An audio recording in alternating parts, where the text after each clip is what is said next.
क्या अब अमेरिका नहीं बल्कि चीन चलाएगा दुनिया? क्योंकि अमेरिका की ट्रम्प सरकार ने ये सोच लिया है कि भाई हमें नेटो, यूएन, वर्ल्ड बैंक और आईएमएफ से बाहर निकलना है। और ये बात भारत के लिए सही नहीं है, भारत के लिए बड़ा नुकसान होगा। रिमझिम के 5 पॉइंट्स में देखिए कि किस तरीके से NATO, UN, world bank, IMF से बाहर होने की सोच रहे हैं ट्रम्प सरकार। और देखिए कहीं ना कहीं उन्होंने बता भी दिया है कि हम जल्दी कर देंगे। दूसरा देखिए क्या है, NATO, UN, world bank, IMF, ऐसा क्या है जो पूरा दुनिया का ऑर्डर बदल जाएगा और चीन राजा बन जाएगा। तीसरा देखिए अमेरिका अगर बाहर हुआ तो दुनिया में क्या तबाही आ जाएगी। चौथा है कि किस तरीके से रूस और चीन होंगे सबसे ताकतवर, और अगर ये दोनों ताकतवर हो जाते हैं तो भारत के लिए सबसे बड़ी नुकसान की घड़ी हो सकती है। पांचवा देखिए दुनिया ने किस तरीके से पूरा ये जो ऑर्डर है दुनिया का वो बदलने वाला है। रिमझिम के 5 पॉइंट्स में आसान भाषा में सब कुछ।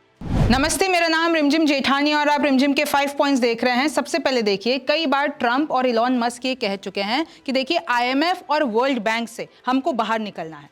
अब इसके बाद होगा क्या कि अगर यूएस, जो कि सबसे पावरफुल है आईएमएफ और वर्ल्ड बैंक में और इनफैक्ट नेटो और यूनाइटेड नेशंस में भी, अगर उधर से विड्रॉ कर जाता है, जैसे डब्ल्यूएचओ से विड्रॉ कर गया, तो उसके बाद होगा क्या? देखिए बहुत सारे कॉन्सिक्वेंसेस होंगे, एक एक करके हम बात करेंगे। लेकिन आपको यह भी समझना चाहिए कि हम किसकी बात कर रहे हैं। तो नेटो क्या होता है? North Atlantic Treaty organisation.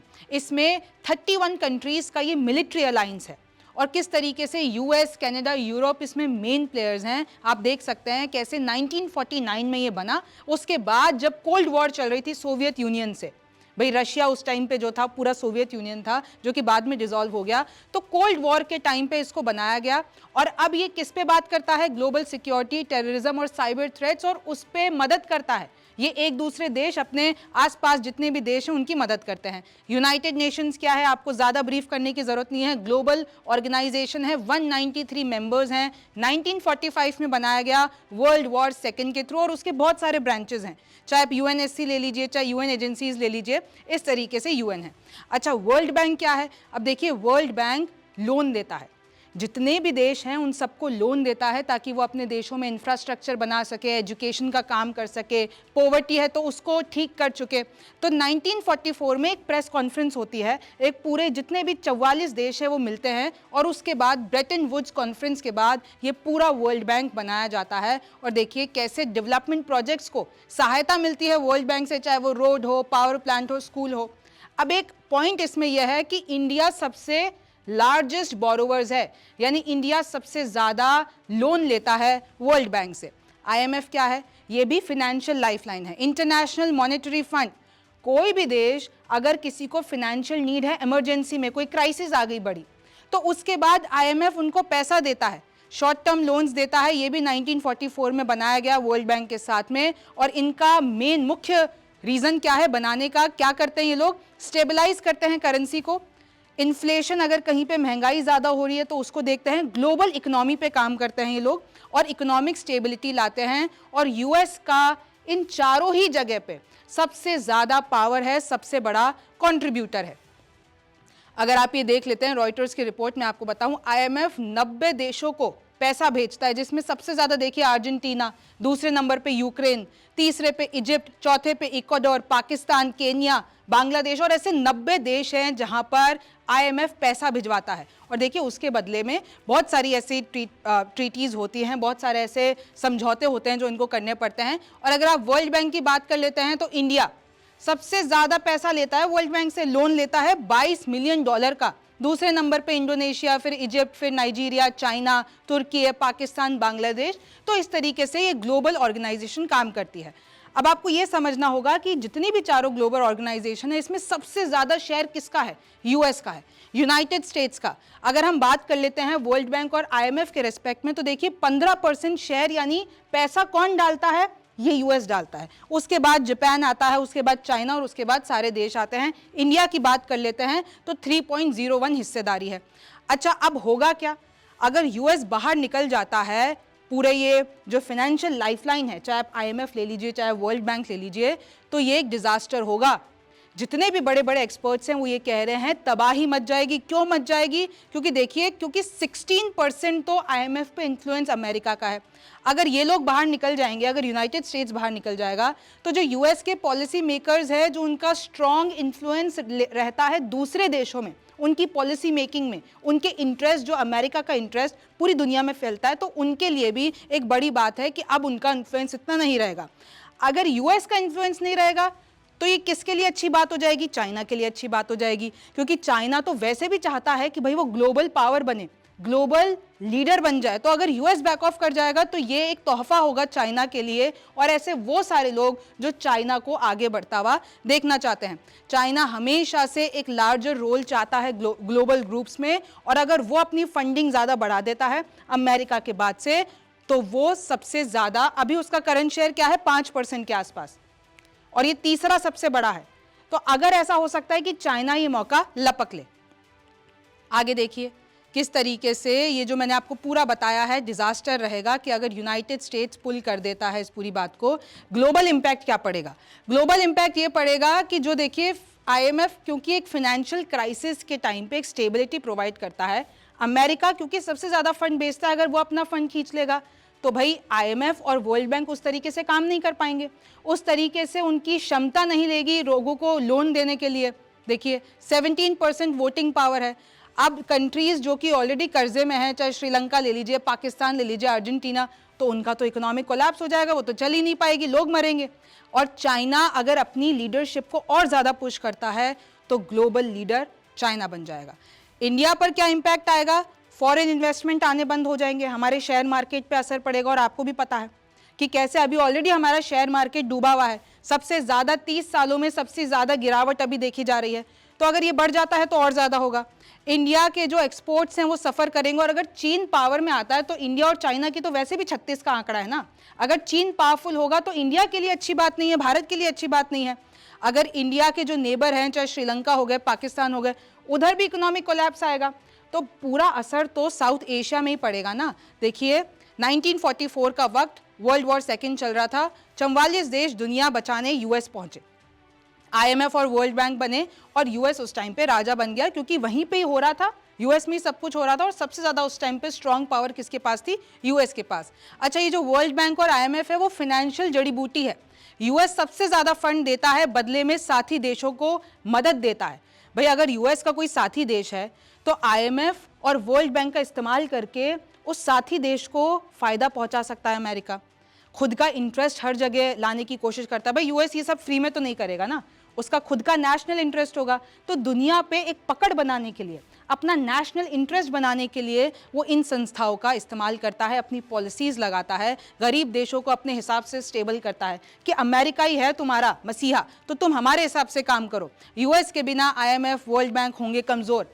अब अगर ये दोनों कमज़ोर हो जाएंगे तो जितने भी देश इनसे जुड़े हुए हैं, जो इनके ऊपर निर्भर हैं, वो भी कमज़ोर हो जाएंगे। फिर देखिए किस तरीके से चीन लपक लेगा मौका, फिर अपने हिसाब से चलाएगा दुनिया, अपने हिसाब से पॉलिसी। भाई जो यूएस अभी तक करता आ रहा है, अपने नेशनल इंटरेस्ट के हिसाब से जितनी भी ऑर्गेनाइजेशन है उनको चलाता आ रहा है, देशों में अपना असर छोड़ता आ रहा है, तो वही चाइना करेगा। तो चाइना फिर अपने पॉलिसीज़ के हिसाब से दुनिया चलाएगा। अब देखिए इलॉन मस्क ने भी ये कहा है कि यूएस विड्रॉवल, जो कि नेटो और यूनाइटेड नेशन, अभी तक हम किसकी बात कर रहे थे? आईएमएफ और वर्ल्ड बैंक की। अब अगर अमेरिका नेटो और यूनाइटेड नेशन से भी विड्रॉ कर देता है, जो कि इलॉन मस्क और ट्रम्प बहुत बार कह चुके हैं, तो उसके बाद क्या होगा ये भी आप जान लीजिए। अब देखिए रेपरकशंस क्या होंगे, तो ये कैटास्ट्रॉफिक होगा, यानी डिजास्टर, यानी तबाही वाला मामला होगा। Trouble for not only Europe but also Washington. भाई नेटो से निकल जाना, यूएन से निकल जाना यूरोप के लिए एक बहुत बड़ी तबाही का मंजर लाएगा, और अमेरिका के लिए भी ये कोई आप ऐसा मत समझिए कि अमेरिका के लिए बहुत फायदेमंद है। अमेरिका को भी इससे नुकसान होगा। कैसे होगा? एक तो ऑल्टरनेटिव लीडरशिप अवेलेबल नहीं है। अगर आप नेटो की बात करते हैं, यूनाइटेड नेशंस की बात करते हैं, तो ऐसा कोई नहीं है जो कि इस ऑल्टरनेटिव, अगर यूएस कोई पोजीशन खाली करता है तो ऐसा कोई नहीं है कि उसको वहां पर बिठाया जा सके। हालांकि चीन पूरी कोशिश करेगा। कोई सोर्स ऑफ कमांड नहीं है, कोई कंट्रोल सिस्टम नहीं है, ऑल्टरनेटिव स्पेस वेपन्स नहीं है, आप देखिए ऑल्टरनेटिव सप्लाई नहीं है एमिनेशन के, मिलिट्री के लिहाज से ले लीजिए। और अगर यूरोप पूरा का पूरा एक्सपोज हो जाएगा रशिया के इन्वेजन से, क्योंकि जैसे ही नेटो और यूएन से अमेरिका हटा, यूरोप कमजोर हो जाएगा। यूरोप कमजोर होगा तो रशिया उस पर हमला कर देगा। Russian attack, possible Russian attack for which it is not prepared, और यूरोप अकेले रशिया से नहीं लड़ सकता है।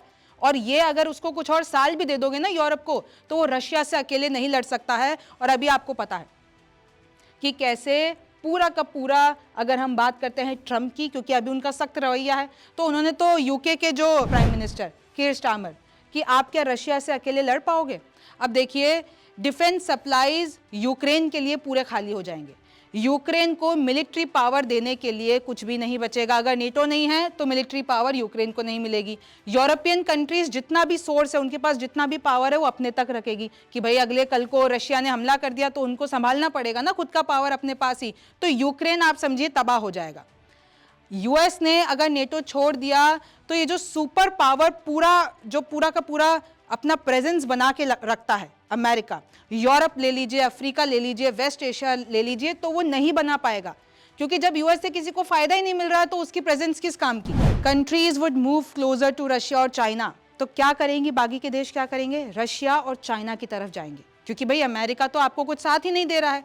If our allies and partners can't count on us to be there, we will lose access to many military bases. यानी America के जितनी भी मिलिट्री बेसिस हैं पूरी दुनिया में, वो लोग छोड़ सकते हैं और उसका असर भी कम हो सकता है। अब देखिए, यूएस ग्लोबल स्टेज से वो विड्रॉ कर लेगा अपने आप को। उसके पास जो वीटो पावर है वो नहीं रहेगी। यूएन का वो जो परमानेंट मेंबर है वो भी चला जाएगा। यानी जो नेगोशिएशन, जो दुनिया के लेवल पे, ग्लोबल लेवल पे जो नेगोशिएशन होते हैं, वो नेगोशिएशन करने का अमेरिका अपना हक खो देगा। यूएन देखिए कैसे एक ग्लोबल स्टेज की अथॉरिटी है, नेशन वहां पर। अब आप सोचिए कितनी बड़ी बात है, जिस यूएस में यूनाइटेड नेशन का जन्म हुआ, अगर वो होस्ट नेशन ही उससे पीछे हट जाए तो यूएन की क्रेडिबिलिटी क्या रह जाएगी। उसकी क्रेडिबिलिटी पर भी बड़े सवाल उठेंगे। The US contributed almost $13 billion. आप देखिए कितना ज्यादा कॉन्ट्रीब्यूशन है अमेरिका का यूएन में। और वर्ल्ड फूड प्रोग्राम, जो कि ये WHO से, क्योंकि हम ट्रम्प सरकार बाहर हो गई, उन्होंने तो एग्जीक्यूटिव ऑर्डर साइन कर दिया कि WHO से अमेरिका बाहर होता है, वहां पर भी आप देखिए कि कैसे ग्लोबल हेल्थ पे असर पड़ा है। क्योंकि WHO का सबसे ज्यादा जो डोनर था वो कौन था, अमेरिका था। अब अगर WHO से ट्रम्प बाहर निकल सकते हैं तो यहां से भी बाहर निकल सकते हैं। अब देखिए, एक्सपर्ट्स ने यह भी माना है, आप गौर कीजिएगा इस लाइन को, withdrawing from the UN, the US would be losing its hold over global affairs. यानी जो अमेरिका का एक हमेशा असर रहता है, एक पकड़ रहती है ग्लोबल अफेयर्स पे। और चाइना, अगर मैं आपकी बात करती हूँ कि भाई इंसान, कोई भी देश होता है वो कहाँ जाता है, अमेरिका की तरफ जाता है अगर उसको कोई असिस्टेंस चाहिए। चाइना के पास कम जाता है, लेकिन अगर यूएस चला जाएगा तो लोग चाइना और रशिया के पास जाएंगे। फॉरेन अफेयर्स ने भी ये बात कही है, US retrenchment empowers only China. America back of करेगा, चाइना ताकतवर हो जाएगा। UN agencies into China's orbit, ultimately making the world less hospitable to US interest। यानी फिर तो कोई US इंटरेस्ट की बात ही नहीं करेगा, क्योंकि उसने सारे प्लेटफॉर्म से अपने आप को हटा दिया है। अब देखिए, जल्दी से मैं आपको पॉइंटर्स बता देती हूं कि अगर अमेरिका यूएन से बाहर निकल जाता है, क्योंकि अमेरिका 22% यूएन को बजट देता है, तो जो यूएन के पीस कीपिंग मिशंस हैं वो सब गिर जाएंगे, वो सब खत्म हो जाएंगे। चाइना और रशिया ज़्यादा इन्फ्लुएंशियल हो जाएंगे, ज़्यादा असरदार हो जाएंगे। और जो क्लाइमेट चेंज और ह्यूमन राइट्स पे, हेल्थ इश्यूज़ पे जो एक यूएस लीडरशिप रहती है वो भी खत्म हो जाएगी। इंडिया पर क्या इम्पैक्ट पड़ेगा, चाइना का डोमिनेंस जैसे ही बढ़ेगा तो कैसे चाइना की इंटरेस्ट की बातें होंगी। अब चाइना का इंटरेस्ट इंडिया के लिहाज से क्या है, चाहे आप कश्मीर का मुद्दा ले लीजिए, चाहे आप साउथ चाइना सी की मुद्दा ले लीजिए, चाहे आप ले लीजिए मुद्दा बॉर्डर डिस्प्यूट का, उन सब में चाइना एक स्टेप आगे हो जाएगा इंडिया से। पाकिस्तान को ज़्यादा डिप्लोमेटिक सपोर्ट मिलेगा चाइना से, और ये भारत के लिए अच्छी बात नहीं है। इस्लामिक कंट्रीज़ को भी ज़्यादा यूएन की तरफ से पैसा मिलेगा, फंड मिलेगा, सपोर्ट मिलेगा। तो इस तरीके से देखिए इम्पैक्ट होगा। अगर यूएस का विड्रॉल नेटो से हो जाता है तो क्या होगा, नेटो अपनी पूरी जो पावरफुल मिलिट्री फोर्स है वो लूज कर देगा। रशिया, चाइना और ये जितने भी रोग स्टेट्स हैं जो हमेशा खिलाफत में रहते हैं वो लोग ज़्यादा पावरफुल हो जाएंगे। यूरोप फोर्स हो जाएगा कि वो अपना खुद का मिलिट्री अलायंस बना सके, लेकिन ये करने के लिए उसको सालों लग जाएंगे। यूरोप अभी इस चीज़ के लिए तैयार नहीं है। Russia could become more aggressive, increasing threats to eastern Europe. Russia बहुत ज़्यादा अग्रेसिव हो जाएगा। भारत पे क्या असर पड़ेगा? अगर रशिया को फ्रीडम मिल जाती है अपना इन्फ्लुएंस एक्सपैंड करने की, तो वो इंडिया को एक अजीब सी, एक अनकंफर्टेबल जियोपॉलिटिक डिसीजन लेने के लिए मजबूर ना कर दे। इंडो पैसिफिक बैलेंस में पावर शिफ्ट हो जाएगा जो कि रशिया की तरफ हो जाएगा। और किस तरीके से जो डिफेंस कॉर्पोरेशन है नेटो कंट्रीज़ के साथ, जो हमारा डिफेंस कॉर्पोरेशन है, चाहे वो यूएस हो, फ्रांस हो, यूके हो, उन सब में भी धीमी गति आ जाएगी। तो देखिए हमारी जो भारत की जो आर्म्स डील है, जो जॉइंट मिलिट्री एक्सरसाइजेज है, उन पे भी असर पड़ सकता है। अब फाइनल वर्डिक्ट यही है कि अगर यूएस बाहर जाता है तो चाइना का राइज होगा, एक पावर वैक्यूम बन जाएगा। चाइना और रशिया इसको फिल करने के लिए भागेंगे और अगर ऐसा होता है तो देखिए पूरा का पूरा ग्लोबल ऑर्डर इससे बदल जाएगा। अब चाइना और पाकिस्तान अगर ज़्यादा पावरफुल बन जाते हैं तो डिप्लोमेटिकली इंडिया के लिए बड़ी परेशानी होगी। इकोनॉमिकली भी हमें अपने खुद के रिसोर्सेज बनाने पड़ेंगे क्योंकि हम पूरी तरीके से चीन पे भरोसा नहीं कर सकते हैं। मिलिट्री के लिहाज से देखा जाए, क्योंकि चाइना का अग्रेशन ज़्यादा हो जाएगा, तो भारत को कैसे खुद को ही टफ बनना पड़ेगा या फिर जो दूसरे देश हैं उनके साथ अपनी जितनी भी पार्टनरशिप है उसको मजबूत करना पड़ेगा। चाहे वो यूरोप हो, चाहे वो जापान हो, चाहे वो इमर्जिंग इकोनॉमीज कितनी भी हो, उन सब के साथ और सेल्फ रिलायंट बनना पड़ेगा क्योंकि चाइना का उजागर इंडिया के लिए नुकसान। आपके मन में ये भी सवाल आ रहा होगा कि अगर अमेरिका को इतना नुकसान हो ही रहा है तो अमेरिका ऐसा चाहता क्यों है? ट्रंप सरकार ऐसा क्यों चाहती है कि भाई वो नेटो से बाहर निकल जाए, यूएन से बाहर निकल जाए? एक एक करके क्विकली मैं आपको चारों बता देती हूँ। अगर नेटो से क्यों ट्रंप सरकार बाहर निकलना चाहती है? क्योंकि वो ये समझती है कि नेटो के जो मेंबर्स हैं, जो दूसरे देश हैं, वो उतना पे नहीं करते हैं जितना अमेरिका पे करता है। कि भाई अमेरिका पैसे भी ज़्यादा दे रहा है, उसको उतना उसके बदले में कुछ मिल भी नहीं रहा है। US spends over 3.5% of its GDP on defence, जबकि यूरोपियन एलाइज जैसे जर्मनी हो गए वो लोग 2% भी नहीं कर पाते हैं। नेटो जो एक्सपेंसिव बर्डन बन गया है यूएस के ऊपर कि उसको कुछ फ़ायदा नहीं हो रहा है, बस वो दिए जा रहा है, दिए जा रहा है। यूरोप ने अपनी, जब तक यूरोप अपनी डिफेंस की स्पेंडिंग ज़्यादा नहीं कर लेता तब तक ये खतरे की घंटी लटकती रहेगी कि अमेरिका नेटो छोड़ सकता है। तो अब आप यूएन पे आइए। अब ब्लोटेड यूजलेस ब्यूरोक्रेसी, ट्रंप सरकार ये मानती है कि भाई यूएन जो है एक इनएफिशिएंट ऑर्गेनाइजेशन है, एंटी अमेरिकन है और चाइना और ग्लोबलिस्ट वाले जो इंटरेस्ट है उनसे ज़्यादा प्रभावित है। यानी अमेरिका ही सबसे ज़्यादा पैसा देता है और अमेरिका के खिलाफ ही यूएन चलता है। 22% यूएन बजट किसके तरफ से आता है? अमेरिका की तरफ से। लेकिन अगर हम बात कर लेते हैं अमेरिका के खिलाफ ही यूएन नेशन जो भी पूरे फैसले लेते हैं वो लेता है। यूएन क्रिटिसाइजेज यूएस पॉलिसीज, चाहे वो इजराइल पे ले लीजिए, ह्यूमन राइट्स पे ले लीजिए, क्लाइमेट चेंज पे। तो अगर हम ही इतना पैसा दे रहे हैं, हमें ही फ़ायदा नहीं मिल रहा है, तो हम क्यों इतना पैसा दें? यूएस अपने आप को WHO से भी बाहर कर चुका है क्योंकि अमेरिका को ये लगा कि बहुत ज़्यादा सॉफ्ट रुख अपनाया यूएन ने चाइना के ऊपर, जबकि ऐसा नहीं करना चाहिए था। आगे देखिए कि किस तरीके से, अगर IMF से क्यों ट्रंप सरकार हटना चाहती है?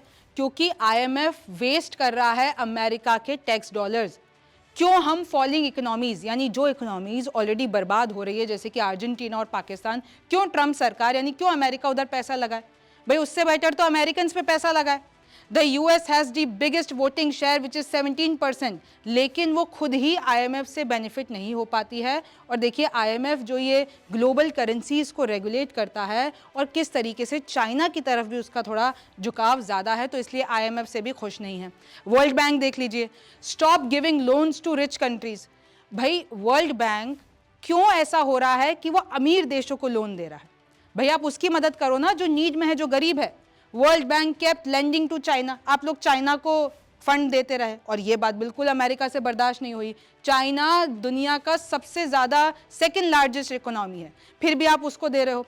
World bank should focus on poor countries and not competitors like China. तो यही एक बड़ा कारण बन गया कि भाई ट्रंप सरकार चाहते हैं वर्ल्ड बैंक से हम अपना हाथ खींच ले, करो तुम लोग क्या करते हो। तो इस तरीके से देखिए एक ग्लोबल इकोनॉमी पे ये पूरी की पूरी वॉर चल रही है। तो आप देख रहे हैं कि अगर इन चारों ऑर्गेनाइजेशन से, ग्लोबल ऑर्गेनाइजेशन से अमेरिका अपना हाथ खींच लेता है तो कैसे भारत के लिए नुकसान की बात है।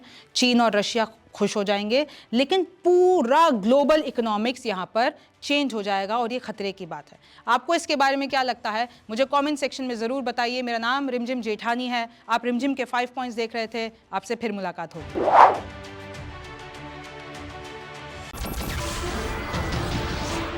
नमस्कार, मैं हूं मानक गुप्ता। अगर आपको हमारा ये वीडियो पसंद आया हो तो इसे लाइक और शेयर जरूर करें और हां, हमें सब्सक्राइब और फॉलो करना ना भूलें ताकि आप देश और दुनिया की कोई खबर मिस ना करें। तो जुड़े रहिए हमारे साथ और देखते रहिए न्यूज़ 24।